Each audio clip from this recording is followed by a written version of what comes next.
What's up, guys? It's your boy YP, and today I want to talk to you about how to shoot cinematic or achieve that low light look. But before we get into detail, the first thing I want to address is the misconception of shooting without lights.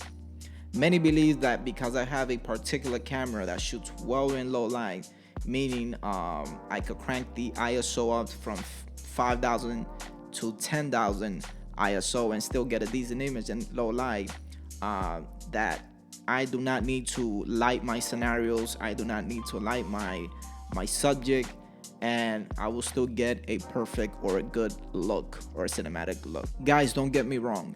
Yes, shooting natural light or available light might work for a particular look that we're trying to go for, but we shouldn't rely on it. Also, yes, it's good to know and understand that yes, we could crank our ISO up to 5,000, 10,000, but we shouldn't rely on that as well. We should always utilize our film lights and practical lights to help us achieve the look that we're trying to go for. Now that that's out of the way, guys, let's get to the nugget of the day. Understanding the sensitivity of your sensor is one of the most crucial aspects of cinematography. And I'm going to teach you how to do this with your camera in just a second. I am going to assume that you guys understand how your lens aperture works in your favor and that you have an idea of lighting, right? If you don't, let me know in the comments below and I'll be more than happy to create a video on these topics, right? My cinematography style, I love to expose to black, and what that means is that I give more preference to the black rather than the whites. When you crank the ISO of your camera up, you are forcing your sensor to see light where there's no light. This is why most directors of photography test their camera in order to understand the sensitivity of their sensor in regards of ISO and other stuff, right? So let me give you guys an example that I came across with. So I did my test with the Blackmagic cinema camera, the 6K, and I realized that shooting at ISO 800 is the worst ISO to shoot at. I'd rather shoot at 1,000 or even at 1,200. It actually gives me a cleaner image than shooting at ISO 800. Why? I don't know why.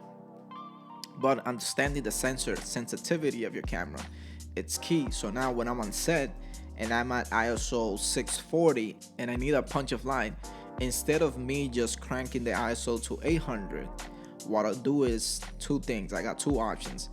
I will skip ISO 800 and I will jump from 640 to 1,000, or I could just leave my ISO at 640 and just throw in more lights. So these are two of the decisions that you're available to do once you're on set and you understand the sensor sensitivity of your camera, right?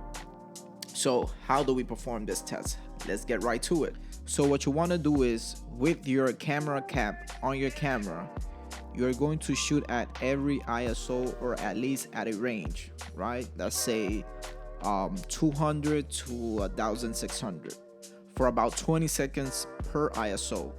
Once you have covered your range, the next step is to import the files to your editing software.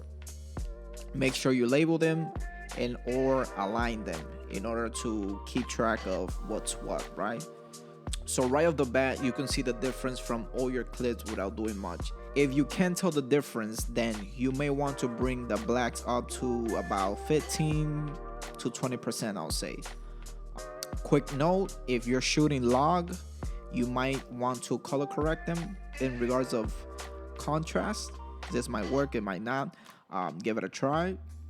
But the idea is for you to find the sweet spots for your camera in regards of sensor sensitivity by finding the ones with less noise. So this is it. This is one of the steps that I tend to do when I'm testing a camera or I'm shooting with a new camera for a particular project. This is one of the key steps that I do prior to shooting days. Now, let me know what you guys thought. Test it out, try it out, let me know what happens.